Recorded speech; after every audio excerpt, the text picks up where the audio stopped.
Hey, ProbStats kids, this is Dr. Callahan with week 13 Tuesday. How are you guys doing? Go ahead and pause your video and answer the following 3 questions.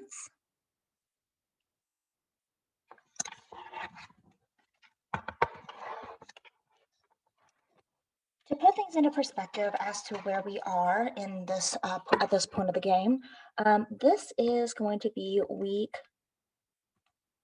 13 Monday, and already my pen is not working. Oh goodness, come on. Monday, and then next week is week 14. Your week of your final is week 18. So after this week, you have exactly 4 weeks left before we have that final coming up. So just essentially like another month, you guys, and then we will be done. All right, let's go ahead and take a look. Here's your breakdown. So take a glance at that.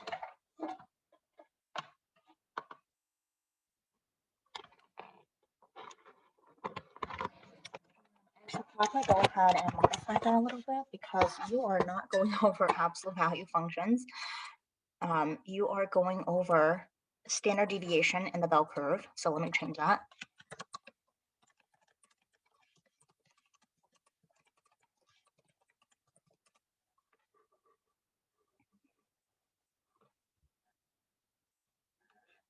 Standard deviation in the bell curve with z-scores.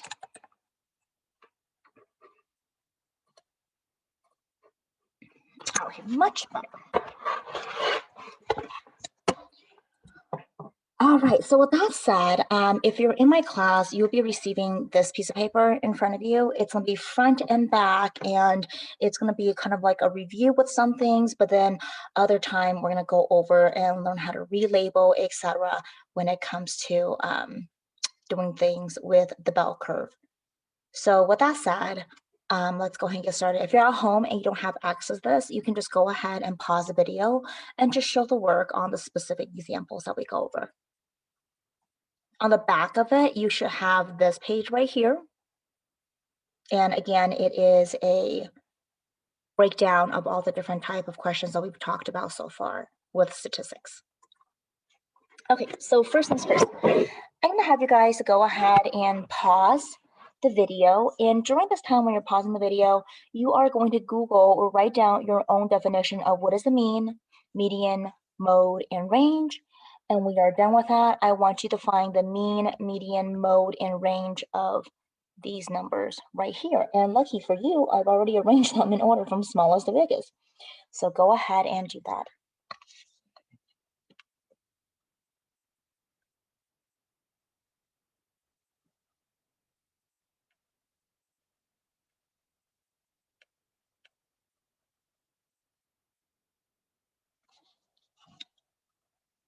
All right, so let's go ahead and take a look at question 5, 6, 7, and 8. I'm just going to share the answers with you guys. So with number 5, your mean should just be 10.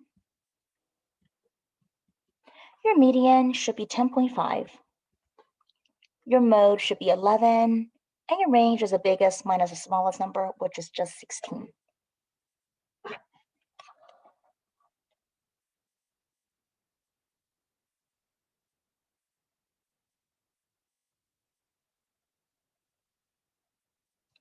Now, the standard deviation we have learned how to calculate before.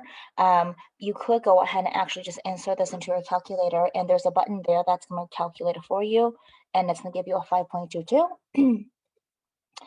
Now, if you were to calculate the standard deviation, this is the step that you will need to go ahead and do that.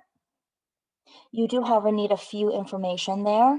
You're going to push the stat button, calc, 1-bar stats, and then enter.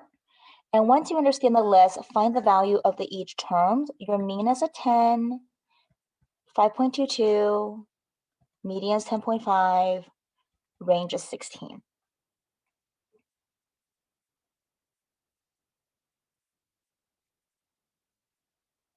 And then if you look at the standard deviation, it says, what does it mean in this situation?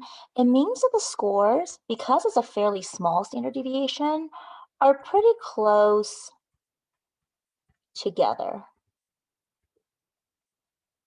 I don't like that S. That looks kind of weird. Scores are close together. Okay, and I know you're like, well, 5 doesn't seem to be that small of a score. Well, it actually is, because if you look at how widespread everything is, this is not bad.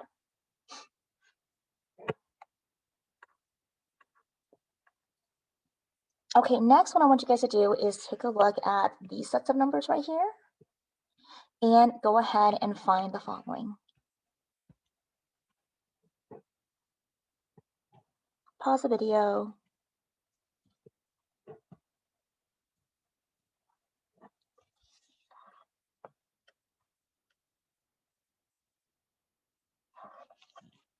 Okay, and what you should have here is your list. Your mean should be at 18. Your median is 15.5. Your standard deviation 7.63. Your range is 22. And what does this mean? Go ahead and give me 2 sentences.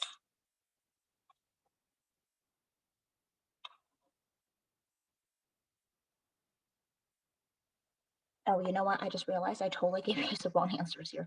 Sorry. Going back to this. Your mean should be 129.5. Median is 128. Standard deviation is 20.1. Range is 60. And what does the standard deviation mean? Because the standard deviation is such a wider, bigger number, it means that the scores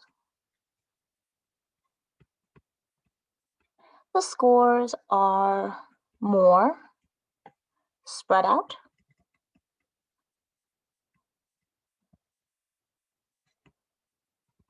More spread out from the mean.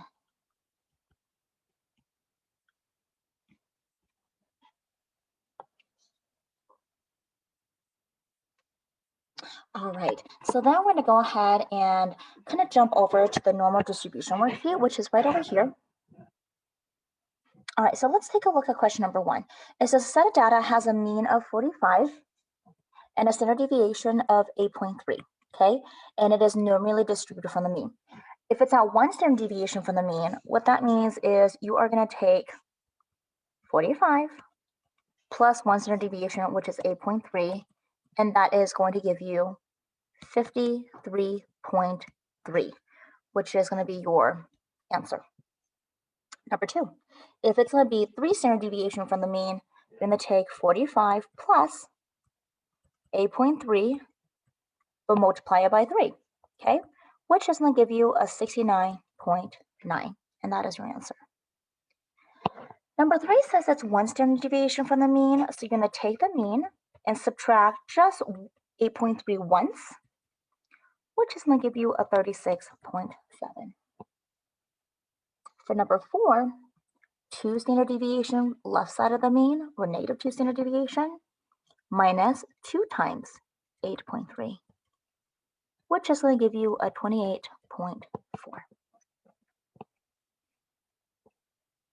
For number 5, it's asking to sketch a normal curve for the distribution and label the x-axis at 1, 2, and 3 standard deviation from the mean. So then looking at that right here, I have nicely done this for you. I want you to show me the work of how Dr. C got to these awesome numbers. So make sure you guys do that for this one here and this one there, because the intervals are already labeled. You just need to go ahead and show me how I got that. Like for example, for number 6, one way that you can go ahead and indicate that is by saying 100 is the mean. So with your color pencil, you could just say that is the mean. Okay.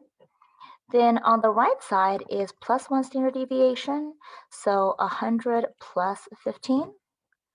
Over here is plus 2 standard deviation, 100 plus 2 times 15. And right here is plus 3 standard deviation. So 100 plus 3 times 15. And then similarly on the left side,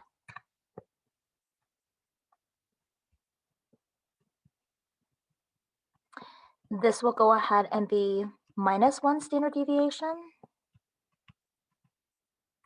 So that will be 100 minus 15, minus 2 standard deviation, which is 100 minus 2 times 15, and 3 standard deviation, which is going to be 100 minus 3 times 15.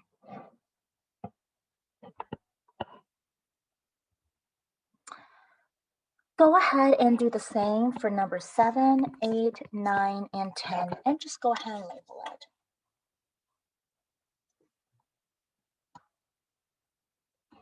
All right, let's go ahead and take a look at question number 11.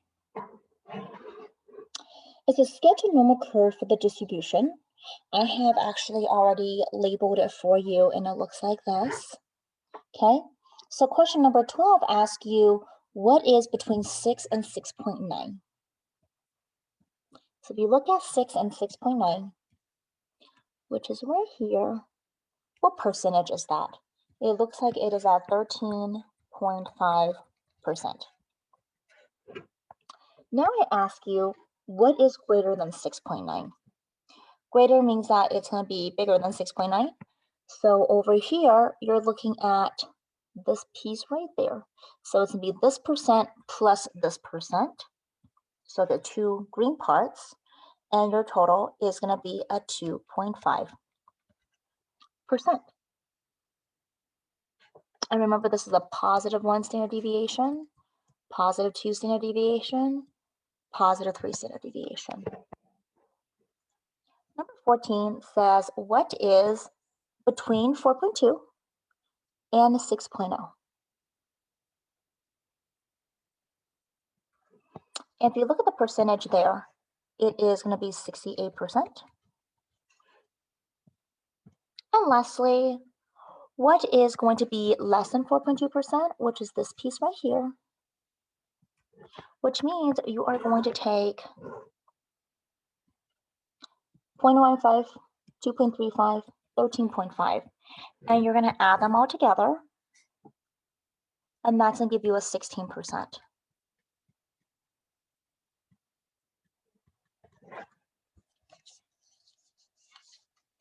I want you guys to answer question number 16 and 17 on your own, so you are welcome to pause the video and do so.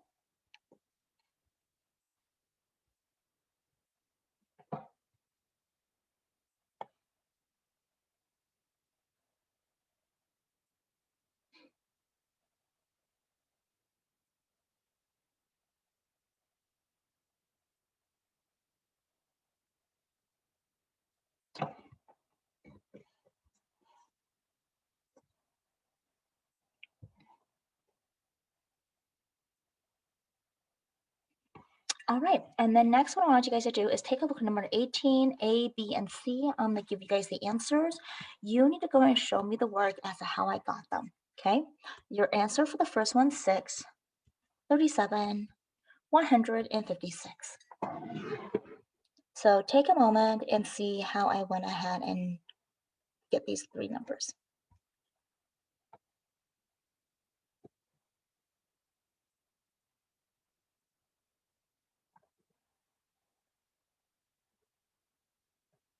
All right, you guys.